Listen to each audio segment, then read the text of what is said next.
He wanted to sell his late father's farm and return to the city, but his son found something in an old shed that turned their lives upside down. What exactly had his grandfather been keeping all these years? See for yourself. Subscribe and write in the comments which city you are watching from. The city had a way of swallowing a man whole, leaving only fragments of the person he once dreamed of becoming. For years he had convinced himself that the noise, the endless traffic, and the constant pulse of strangers moving past one another were the signs of a life that mattered. He had come here as a young man, chasing ambition with a suitcase in hand, certain that success lay at the top of some office tower or in the pages of contracts signed late into the night. But now, years later, he found himself in a cramped apartment with peeling paint and windows that rattled in the wind, clinging not to dreams, but to survival. The job that had once promised a future barely covered the rent. His days passed in repetition, commuting on crowded buses, staring at computer screens, eating dinners too small to satisfy. The city was no longer a place of opportunity, but a cage whose bars he had chosen himself. Through it all, his 10-year-old son was the only light that kept the shadows from closing in. The boy was quiet but curious, the kind of child who found wonder in the smallest details. A moth clinging to a lamppost, the way rainwater carved rivers through the gutters, the stories hidden in the cracks of old sidewalks. Yet even in his imagination, the limits of their apartment showed. Space was tight, toys were few, and every corner of their home seemed to echo with the absence of something larger. The man often looked at his son and wondered what sort of life he was offering him. A boy deserved open skies and fresh air, not endless sirens and the smell of gasoline. But those thoughts were quickly buried beneath bills, deadlines, and the weight of a life that had turned into little more than endurance. The change began with a letter. It arrived in a plain envelope, the handwriting unfamiliar, the postmark from a small rural town he had not seen in years. Inside was not the expected stack of legal documents, nor the cold efficiency of a lawyer's signature, but a single page written in the hand of a man he had once called Father. The words were simple, unadorned, and yet they cut deeper than any speech could have. The letter informed him of his father's passing, but more than that, it left behind a choice. The farm is yours now. If you wish, sell it and move on. If you wish, live in it and make it your own. I leave the decision with you. There were no long explanations, no apologies for years of silence, no promises beyond those few lines. But in their simplicity was something that struck him harder than he expected. He sat with the letter for hours, reading it over and over, the paper crinkling beneath his fingers until the creases grew deep. His memories of his father were few and mostly shaped by distance. The old man had never left the farm, and after the son moved to the city, the visits grew rare, then stopped altogether. Letters had been exchanged at first, polite updates about weather and harvests, but even those had eventually ceased. Now, in the place of reconciliation, came this final message, a bequest, not just of land, but of choice. The simplicity of it gnawed at him. No instructions, no guilt, just the quiet acknowledgement that he could walk away or return. His son found him at the kitchen table late that evening, the letter still unfolded before him. The boy asked questions he could not fully answer, about grandfathers he had never met, about what it meant to inherit land. He answered what he could, but the truth was that he did not yet know himself. All he knew was that something stirred inside him, a mixture of regret and possibility, as though the letter had opened a door to a past he had long closed. That night, after his son was asleep, he looked around the small apartment, at the walls that had grown too familiar, the city lights that seeped through thin curtains, and he realized how much they had both been suffocating. The decision, though terrifying, seemed less a choice than an inevitability. Within days, he arranged time off work, packed their few belongings into boxes, and rented a small truck. The act of leaving the city was harder than he expected. The streets he had once found thrilling now seemed hostile, and as the truck crawled through traffic, he felt as though the city was reluctant to release him, clinging with horns and red lights and endless streams of strangers. But eventually the buildings thinned, the concrete gave way to fields, and the road carried them farther than he had driven in years. The journey to the farm was long, winding through stretches of countryside that seemed untouched by time. Rolling fields gave way to patches of woodland, small towns with faded signs, and roads that narrowed until only one vehicle could pass at a time. His son pressed his face against the window, pointing out cows grazing by fences, horses running along ridgelines, silos standing like sentinels against the horizon. The boy's excitement was contagious, and for the first time in years the man felt his chest lighten. The silence of the road, broken only by the hum of the engine, carried with it a sense of release. When at last they turned onto the gravel drive marked only by a weathered wooden post, the man felt a shiver of unease and familiarity. The farm stood at the edge of a wide valley, the field stretching in every direction like an ocean of grass. The house came into view slowly, its roof sagging in places, its paint long since peeled by sun and rain. Windows were shuttered with boards, and the porch leaned at an angle that suggested years of neglect. Nearby stood the outlines of barns and an old metal-sided structure that must have been the storage hangar. The fences were broken, the pasture overgrown, but the bones of the place were unmistakably strong. They parked by the house, and for a long moment neither moved. The boy was the first to step out, his shoes crunching on gravel, as he took in the space with wide eyes. He darted toward the yard, running through weeds taller than his shoulders, his laughter echoing in the stillness. The man followed more slowly, his steps heavy, his heart caught between sorrow and recognition. Every corner of the farm whispered of the father who had tended it, the man he had left behind. The air smelled of damp earth and hay, and though the place was worn and tired, it still held a dignity that no years could erase.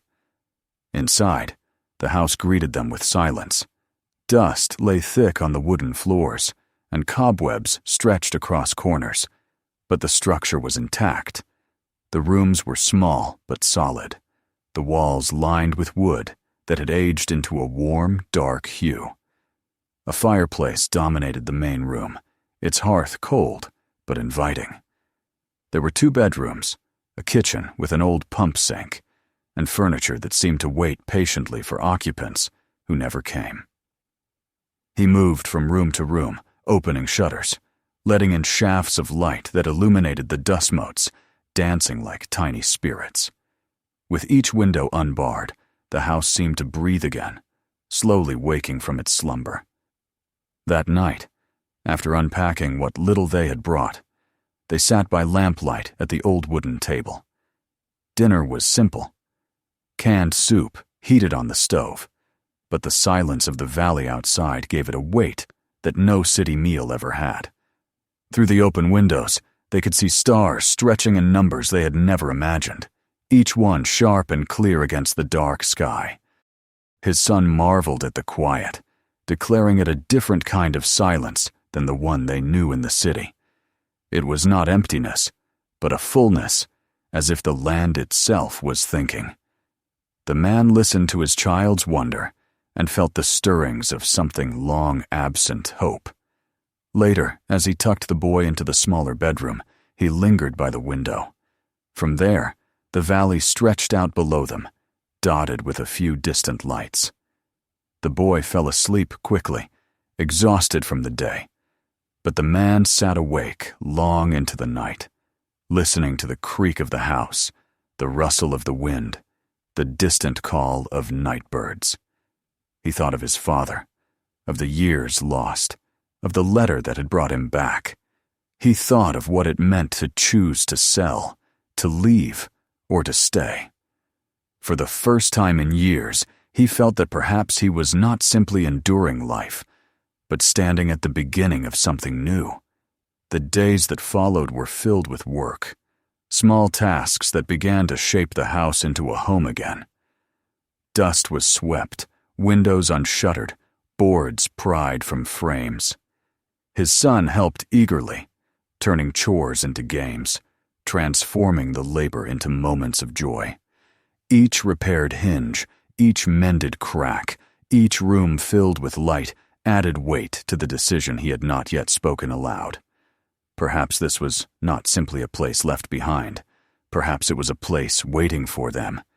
Yet even as the house brightened, the land beyond reminded him of the scale of the task. Fields choked with weeds, fences broken, machinery rusted. It would take more than weeks to restore, perhaps years. But each morning, when he stepped outside and breathed the crisp air of the valley, he felt a strength he had forgotten he possessed. His father's letter had left him free to choose, and though the road ahead was uncertain, the choice no longer seemed as impossible as it had once been. The first chapter of their new life was beginning, and though he could not yet see its end, he knew this much. The farm was more than land and timber.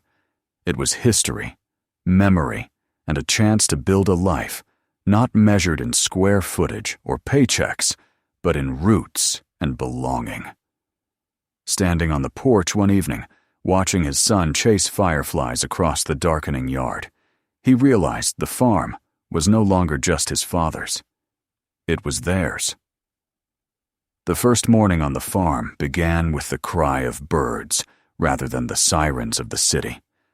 Sunlight filtered through unshuttered windows, spilling across the wooden floors and warming the chill that had settled in during the night.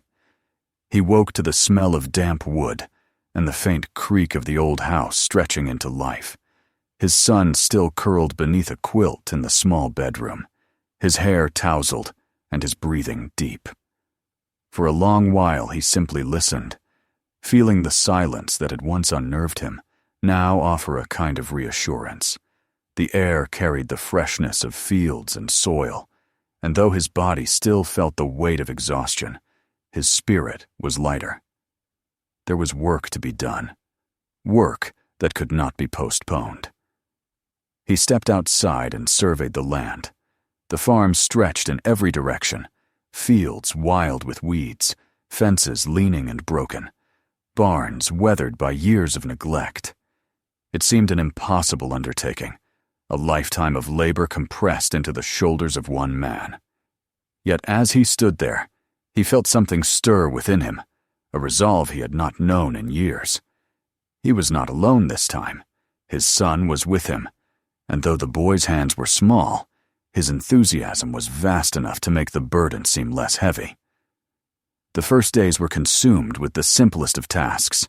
They swept out the rooms, gathered broken boards, and carried armfuls of debris to a growing pile by the fence line.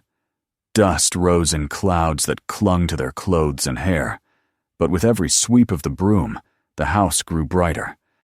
Windows once darkened by boards opened to reveal skies so clear they seemed endless.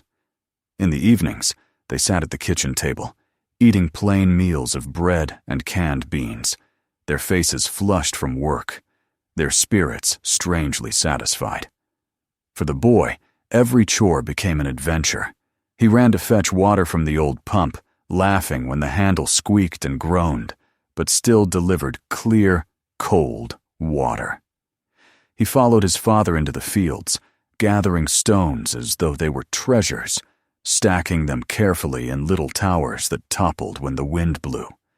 He fed the chickens that had somehow survived years of abandonment, scattering grain with wide sweeps of his arms and chasing the birds when they darted away. Each task, no matter how small, filled him with joy, and his delight softened the man's weary determination into something gentler. The farm demanded more than tidying. Tools were rusted, machinery broken, and fences sagged dangerously. Repair became their constant companion. He spent hours bent over hinges, hammering nails into splintered wood, and coaxing the ancient stove back into life. His hands, long accustomed to city work that demanded little physical effort, grew calloused again, the skin cracking but toughening.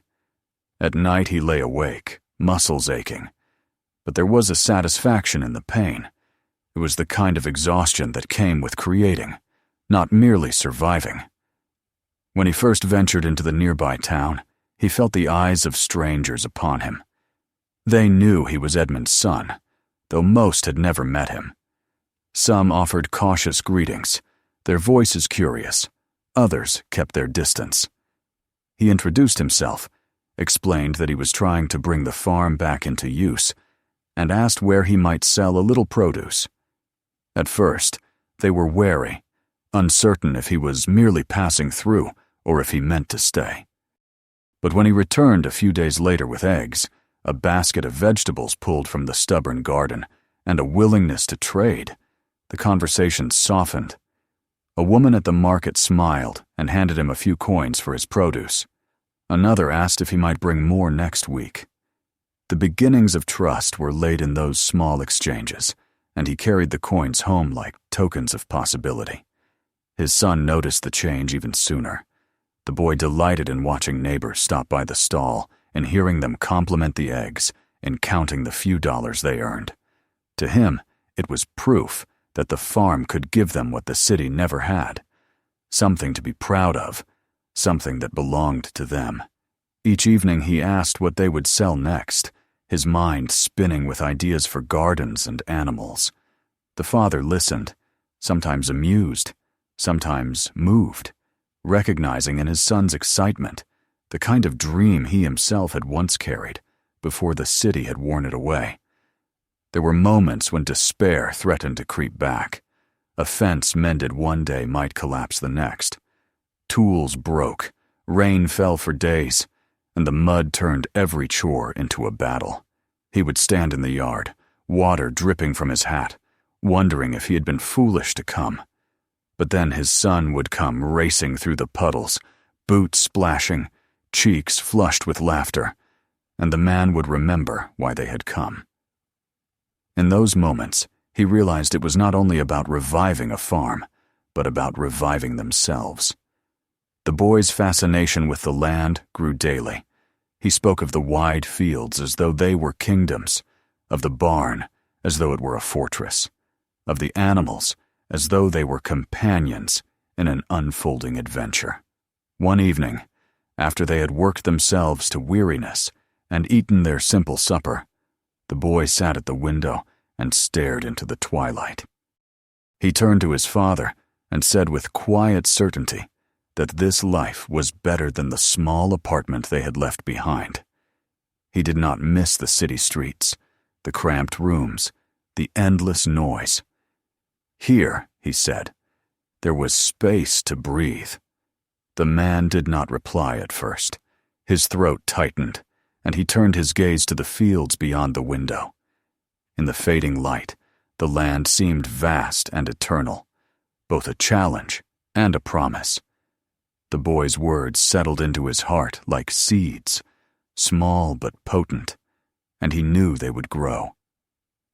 He began to see the farm not as a burden left behind by his father, but as an inheritance of possibility, a place where his son could thrive in ways the city would never allow. The days turned into weeks, and slowly, the rhythms of the farm replaced the rhythms of the city. Dawn brought chores instead of alarms, evenings brought quiet instead of screens and traffic. The house grew warmer, the fields began to show signs of life, and the boys' laughter became the soundtrack of their days. Each step forward was small, but together they formed a path. He began to think differently, not only about what the farm had been, but what it could become. The idea of selling it no longer seemed inevitable. The letter from his father had offered him freedom, but perhaps freedom did not mean escape. Perhaps it meant choosing to stay, to root himself where generations before him had stood, to give his son the gift of belonging. That night, as he stood once more on the porch, watching fireflies flicker in the grass, he realized something had shifted. The city felt distant, like a place he had once known but no longer belonged to. The farm, despite its broken fences and weary walls, was beginning to feel like home. And though he had not yet spoken the decision aloud, he knew that the path they were on was leading them deeper into this land, into a life not measured by what they had left behind, but by what they were building together. The weeks that followed settled into a rhythm, the kind of rhythm his son quickly embraced, and that the man himself began to find both exhausting and strangely comforting. Each day began early with the first light over the hills, when the air still carried the chill of the night and the grass sparkled with dew. They worked on the land, fixed what was broken, learned to coax life out of soil that had gone untended for years. The boy thrived in this new world, his energy boundless, his curiosity leading him to every corner of the property. The father, though still weighed by doubts, felt the change as well. The city grew more distant with each sunrise, its noise and hurried pace fading into memory. Yet there remained one corner of the farm they had not touched, a looming structure that watched over them like a sentinel, the old hangar. It stood to the east of the farmhouse, its corrugated metal sides weathered by decades of wind and rain. Weeds and grass had grown tall around its foundation, almost as if the earth itself wanted to swallow it back. The doors were massive and rusted, closed so tightly that at first glance they seemed welded shut.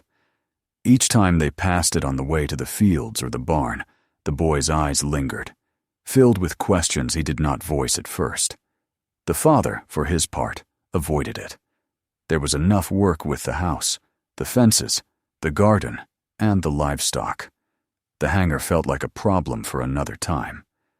But curiosity has a way of demanding attention, especially from children. On one late afternoon, after a long day of repairs and selling a few baskets of vegetables in town, the boy stood before the hangar doors and asked if they might see what was inside. His father hesitated. He imagined piles of broken machinery, rotted wood, or perhaps nothing but emptiness. He feared that whatever lay within would be a reminder of neglect, a shadow of what had been lost. Yet his son's eyes carried such anticipation that refusal seemed cruel. So together, they approached the doors, their steps cautious, the gravel crunching beneath their boots. The handles were stiff, rusted nearly solid. He pushed with all his strength, and for a moment it seemed the doors would not yield. Then, with a groan, like some ancient creature waking from sleep, the metal shifted, the hinges protesting as the gap widened enough to let in a blade of light. Dust swirled in the air, disturbed for the first time in years. With a final heave, the doors opened wide, and the interior of the hangar was revealed. The sight took him by surprise. He had expected ruin, but what greeted them was something altogether different. The space was vast, the ceiling high, wooden beams arching above like the ribs of a cathedral. Dust lay thick on every surface, but beneath it, order prevailed. Boxes were stacked carefully along the walls, each one labeled in a hand he recognized from the letter his father had left. Shelves lined one side, filled with jars, old tins, and bundles wrapped in cloth. Against the far wall sat a workbench, its surface covered with tools, as though someone had just stepped away from a task and never returned. The boy rushed forward, his excitement filling the cavernous space. He pulled at the lids of boxes, sneezed when dust rose in clouds, and laughed at the discoveries. Inside the first few boxes were toys, small wooden cars, a stuffed bear with one ear bent, puzzles with faded colors. The man's breath caught as recognition struck. These were his toys. Objects he had believed long gone, lost to time, now sat here, preserved as though waiting for him. He opened another box and found photographs, carefully arranged in albums, images of himself as a child running across these very fields, held in the arms of a younger version of his father. His hands trembled as he turned the pages, each image pulling memories from the depths of his mind. Moments of laughter, the smell of freshly cut hay, the sound of his father's voice before silence grew between them. In another corner, stacked neatly, were his old school notebooks, his drawings, even the report cards he had once tried to hide. His father had kept them all, treasured them in this secret vault of memory. The realization hit with a force that nearly brought him to his knees.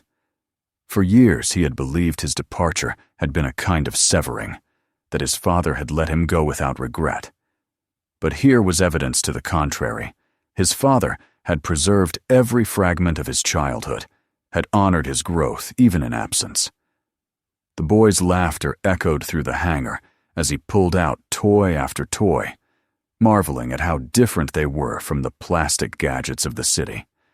He held up a wooden horse, chipped and worn, and asked if his father had played with it.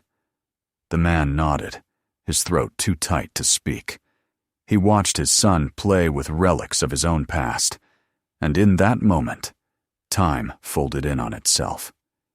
3 generations seemed to stand together in the hangar: the grandfather who had kept these things, the father who had forgotten them, and the boy who now rediscovered them.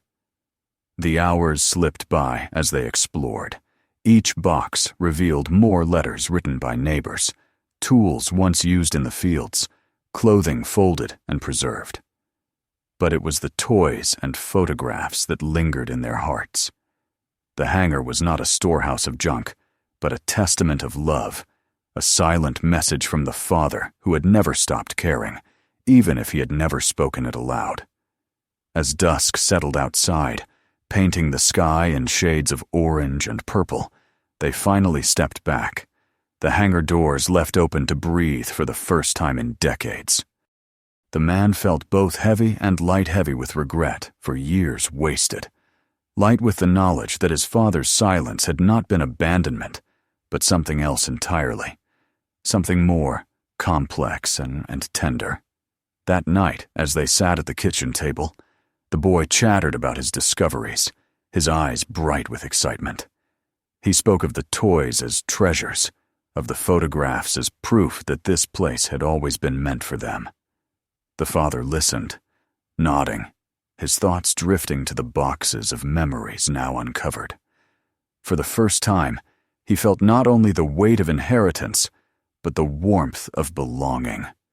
The farm was no longer a question of survival or obligation. It was becoming a home, bound together by past and present, by what had been preserved and what was yet to be built. Lying awake later, he thought of the hangar, of the dust and the silence, of the way his son's laughter had filled the space. He realized that the choice his father had left him was never simply about selling or staying. It was about recognizing the ties that had never been broken, even across years of absence. The hangar had revealed more than objects. It had revealed the truth of love held quietly, patiently, without demand. And so, without speaking it aloud, he knew their course was set. The farm would not be sold. It would not be abandoned. It would be lived in, worked, and cherished. It would become the foundation of their lives, not as a relic of the past, but as a promise to the future. As he drifted into sleep, the sounds of the night around him, he felt for the first time that he was exactly where he was meant to be. The discovery in the hangar lingered in their minds for days, not as a single event, but as a presence that seemed to change the air they breathed. It was no longer simply a storage place of old tools and rusting metal, but a living testament that had bound 3 lives together across time. The boy carried the toys he had found into the house, placing them on shelves and windowsills as if decorating a shrine. The man moved the boxes of photographs to the main room, where each evening he would open one and sift through the past, his fingers tracing the edges of images that showed a boy running across fields, laughing beside a man who had aged into silence but had never ceased to remember. The house itself seemed to shift in atmosphere. Where before there had been the weight of absence, now there was memory, continuity, and a sense of belonging that grew with every hour they spent there. The farm's daily rhythm resumed, but it was no longer a rhythm of trial and uncertainty. Instead, it carried the assurance of purpose. The man rose each morning before dawn, stepping into the crisp air to mend fences, to prepare the soil, to gather eggs, to see that their animals had what little care they required. His body grew strong in ways that city life had never demanded, his muscles aching each night, not with frustration, but with accomplishment. The boy shadowed him everywhere, eager to learn, to help, to run through the dew-soaked grass as though it were a kingdom newly inherited. His small hands grew calloused from tools, his face browned by the sun, but his eyes were alight with joy. Each task became a discovery, each discovery a triumph. The man began to notice how the boy spoke of the city less and less. At first, the child had asked about friends, about familiar streets, about the apartment that had once been their whole world. But those questions faded as the weeks turned into months. Now he spoke of the fields, the orchard, the stream that cut across the far end of the property where he liked to skip stones. He spoke of the neighbors who had started to greet them more warmly, of the satisfaction he felt when they sold their produce in the town market, of the endless stars that filled the night sky above the valley. One evening, as they sat on the porch watching the horizon fade to dusk, the boy declared that this place was better than the city because it was bigger than walls, bigger than noise, bigger than the limits of a crowded street. It was a declaration spoken without hesitation, a truth revealed from the pure heart of a child. The father carried those words into his own heart, turning them over again and again in the quiet of the night. He had come with doubt, with plans to sell, to return to the city and its demands, to use the farm only as a means to an end. But the land had claimed him in ways he had not expected. The soil under his nails, the sky above his head, the laughter of his son in wide open fields, all of it reminded him of what it meant to live rather than simply exist. The hangar had given him proof that his father had never let go, and now his son gave him proof that the future belonged here, not elsewhere. Work on the farm grew not only steadier, but more ambitious. Together, they cleared the orchard, pruning trees until they began to show signs of bearing fruit once more. They repaired the barn so that animals could be sheltered again, and with the help of neighbors, they acquired a few goats and chickens to add to the flock. In town, their produce began to draw regular customers, and slowly they earned a modest but steady income. Each small success felt monumental, a step forward on ground that once seemed uncertain. The boy carried baskets of apples with pride, speaking to customers with a confidence that surprised his father. He had grown into the land, his spirit stretching as far as the fields themselves. The memory of the hangar drew them back often. Sometimes they opened boxes simply to sit with the past, sometimes to show a new photograph or object to each other, and sometimes only to feel the connection that bound them to the man who had preserved all those things. It was in those quiet visits that the father came to understand what the real inheritance was. It was not the land alone, nor the objects, nor even the farm as a whole. It was the continuity of love expressed in silence, the thread of care that tied generations together, no matter the years or the distance. As the seasons began to turn, the man realized he no longer thought of leaving. The city, once the center of his life, now seemed a memory blurred by distance. He remembered its crowded streets, its endless noise, its struggle for survival, but it no longer called to him. What called to him now was the sound of wind moving through the fields, the sight of his son running freely with the dog they had taken in, the quiet satisfaction of a day's work completed with his own hands. He understood now what his father's letter had meant. The choice was never about money or convenience. It was about seeing what truly mattered and deciding to embrace it. One evening, they stood again before the hangar, watching the sun set in colors that turned the metal walls to gold. The boy asked if they would ever leave, if one day they would return to the city. The father looked at his son, at the farm, at the horizon that stretched farther than he could ever walk, and he knew the answer. They would stay. This was no longer a place of uncertainty, but a place of belonging. It was where his father had lived and remembered him, where his own child now thrived, where the line of their family found root and meaning. The decision was not spoken with ceremony, but lived with conviction. Each nail driven into a repaired fence, each seed planted in the soil, each evening spent watching the stars, all of it became part of the vow to remain. The farm would not be sold or abandoned.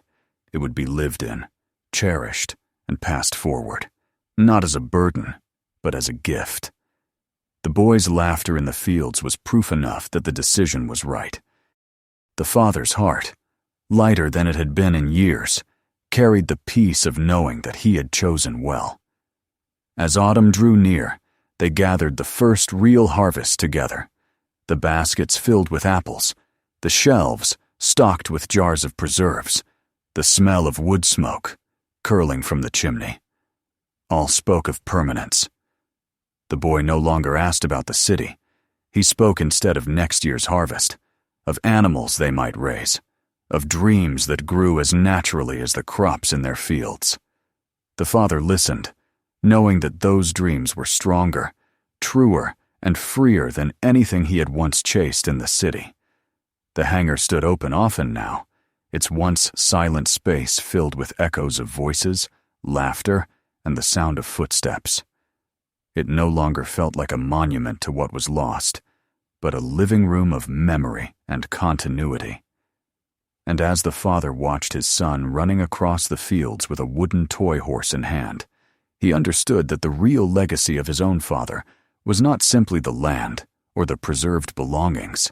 It was the courage to stay, to rebuild, to love in silence, but with depth, and to hand that love forward into the future. In the stillness of the valley at night, when the house glowed with lamplight and the fields whispered with the wind, he finally felt at peace. They had come searching for direction, carrying the weight of grief and uncertainty, but they had found a home. The decision had been made not in words, but in living, and it would carry them forward as surely as the seasons would turn. The farm was no longer just an inheritance. It was life. It was future. It was theirs. If this story touched you, make sure to subscribe so you don't miss the next one. Take a moment to watch our other videos for more powerful stories still to come. And don't forget to share this video with your friends and family. Some stories are too meaningful to keep to yourself.